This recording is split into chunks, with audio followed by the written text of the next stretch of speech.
Channel 5 network. This is Urban Outlook.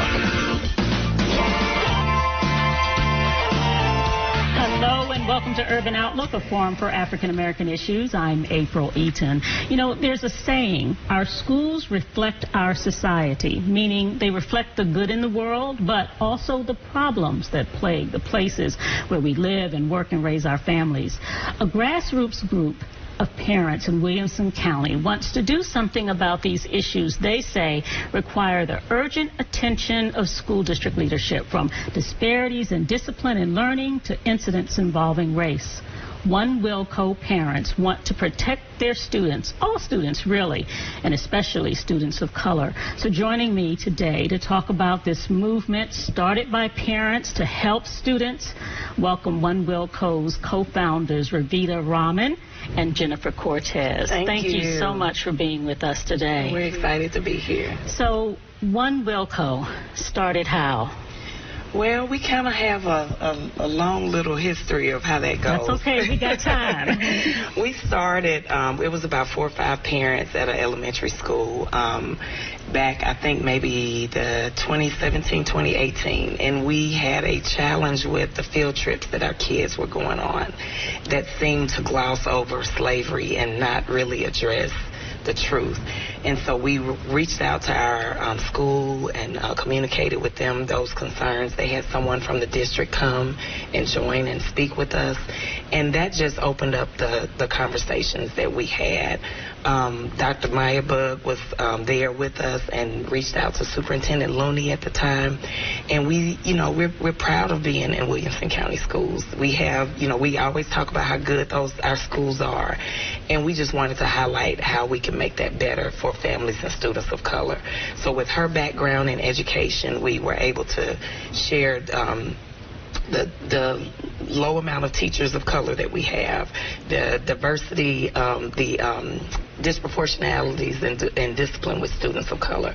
And so those were some of the things that we kind of initially started out with. And then by, I guess, the racial reckoning that the world witnessed in 2020, Jen Cortez reached out to me and said, hey, and she had already been actively involved, but she said, hey, you got some connections with the families of color. I've got some connections with the white families. We need to join together and see if we can do that. So it was an easy sell. I had to think about it for a little bit, but Jen convinced me that that would be a good move for us to kind of get some progress and some change that we wanted to see. And Jen, how brave of you to kind of raise that need for a partnership in order to move things forward. Why did you do that? I could not look away anymore. I just couldn't ignore what was happening in my community, and I was grieved by seeing other people try to thwart the efforts that the families of color were making and push them aside as some sort of political agenda. And I just couldn't look away. So I don't know, it started to hurt more to not do anything than to do something. And it didn't really feel that brave at the time. It just felt like, I think we can fix some things here. You know, this is our time to make an impact. And I knew that the black leaders in the community had a lot of this figured out if we could just get behind them and elevate their voices and say, look, this is good for everybody. It's good for my children when we're more healthy and more whole as a community. Absolutely. So you say that it was getting political. And I think a little bit about that because some of the things that you all are striving to do, just make things equal and balanced and fair, right, for all students. All students. But it does sometimes, when you say those words, those key words, the inclusivity, when you say diversity, it turns into a political battle. So how do you move your mission forward without the politics getting in the way? I think one of the main things that we really did is just try to connect with people on a personal level of, different stories that have been told and try to imagine your children in this same position. We've seen a lot of parental activism recently, and it's important. Our schools want parents to be involved. So it's not that we're deterring them, but we just really wanted to make sure that, they're hearing all these different voices and they're that every voice matters, even if you're in the 3% of your school. Your voice is still important, and so we just want to really just encourage students and families to, remain empowered and to speak up and speak their own truth, and to not be ignored or, what have you, to continue to try to forge those conversations to make sure that everybody has a fair shake. But I'm going to go back to your example about the field trip that glossed over slavery. When you talked about that, it almost seems as though that turned into the whole big political wording of critical race theory, right? And so that whole brouhaha got up when all you were simply doing was saying, teach a diverse course. Absolutely. How do you stop that? I or think, do you try to stop it? I think stopping it is a challenge as a whole. Yeah. But I think shedding light to it and planting seeds so that people can recognize, we didn't, maybe we didn't share this side of the story, or we didn't do this, to bring light to it. So I think that's just bringing awareness to it and making sure that even though this may not have been an issue, one of my friends went to Sam Davis Plantation, and one of the docents there told the students there that the slaves had it good. They had free housing. They were fed. They were provided with clothing. And so as a African American on that field trip, and you're probably one of the only black chaperones, it's a little hard for you to stand up and say, that's not correct, or, that's not the correct thing. So that's what we at OneWilco are doing, is trying to help families who find themselves in these situations to find their voice and find a community that's there to help them speak up and elevate their voice. I think I read a statistic, and this probably came from U.S. News and World Report. 4% of the students in Williamson County are black students. Is that about right? That sounds about right. Mm-hmm. So when you talk about that, the voice being such a small percentage, are you finding that administrators and school board members are taking this conversation seriously? Absolutely. I think one of the things that we have been encouraged by is them recognizing the challenges and seeing the problems and wanting to do something about it. But, then we got these laws that have your hands tied in certain situations, I think we recently got a Black History law, but that was a result of a response to the CRT law that had been placed. But we're just saying, Black history is American history. It should be taught as well. African Americans from Tennessee, we need to know about their accomplishments and what they've done, and make sure that our kids are aware as well.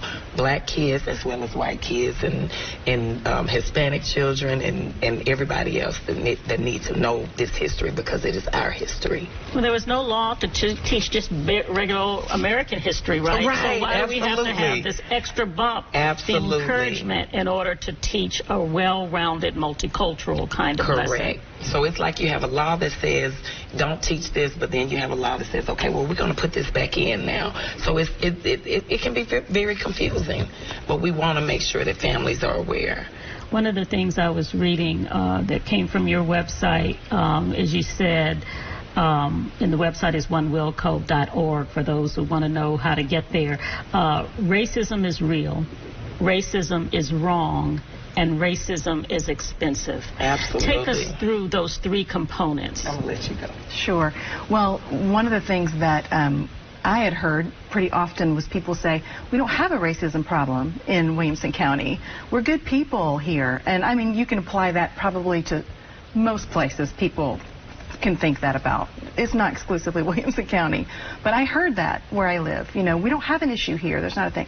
So we wanted to help shed light on, it is real and it is happening. And the fact that you are insulated from it is a luxury that you have perhaps. But the least you can do, in my opinion, is listen to people who are experiencing that and believe them. Don't dismiss them if it doesn't fit your preconceived idea of what things are like. Yeah. Listen. So that was step one in my mind. And then racism is, what was the other one? It was racism is real, racism is wrong. Is wrong. So another thing that I had experienced as a white woman growing up in the South is so much normalization of racist behavior. Just, that's kids being kids. You're just going to have to get thicker skin, or so-and-so didn't mean that. I hear those things and had heard those things my whole life growing up. So It is not normal. It should not be normalized. It is not okay. We need to say this out loud and start acting like it's true. So it's wrong, and we might say we know it's wrong, but that's kids being kids. No. Right. We know it's wrong, period. And then racism is expensive. Expensive. Our district was fined almost $1 million, or it's a technical. We were because of the disproportionality among black boys, I believe specifically black male students. I want to say this was 2019. You'd have to check my facts, but we were pinged by the state for having that disproportionality. So it wasn't an actual fine that Williamson County had to pay, but what they did have to do was take like $900,000 of their budget and apply it to mitigating this problem. So what we're saying is, wouldn't it be better to be on the front end, learning together, growing together, educating one another, listening to one another, and not have the problem in the first place? Absolutely. And use that money for other things. And one example that I could share is when we were our district was looking for a consultant to come in and have these conversations. And of course you had families that were saying, we don't have a problem, this is not an issue. But they were complaining about paying for this consultant that was maybe $90,000. And, but on that same budget item, they're paying $20 million for turf. And nobody's complaining about that. So this is a small amount of funding that can be used to help our school system be better for all students and everybody, staff in the building, to have that conversation about these things and to be able to talk about these things in a way that's not, racism often is not talked about, until 2020. That's when people started having these conversations. So it's very important to, recognize that. We had a discussion with Dr. Michelle Arnold, who's a she's the director of inclusion and belonging. And one of the things that she shared at Battleground Academy, and one of the things she shared was like they teach their students to use oops and ouch. So, if somebody says something to you that's offensive, say oops. And let them know why it's offensive to you. If you receive something and you like, oh, ouch, you've got it impacted me. It impacted me. It hurt me. And be able to explain that. And I think that's what we lack, is nobody wants to have that conversation. I'm not trying to reprimand anybody. I'm not trying to do any of that. I'm just trying to make you aware of something that you said to me that may have been offensive. And I think that's a part of that empowerment in explaining to people, why that's offensive to you.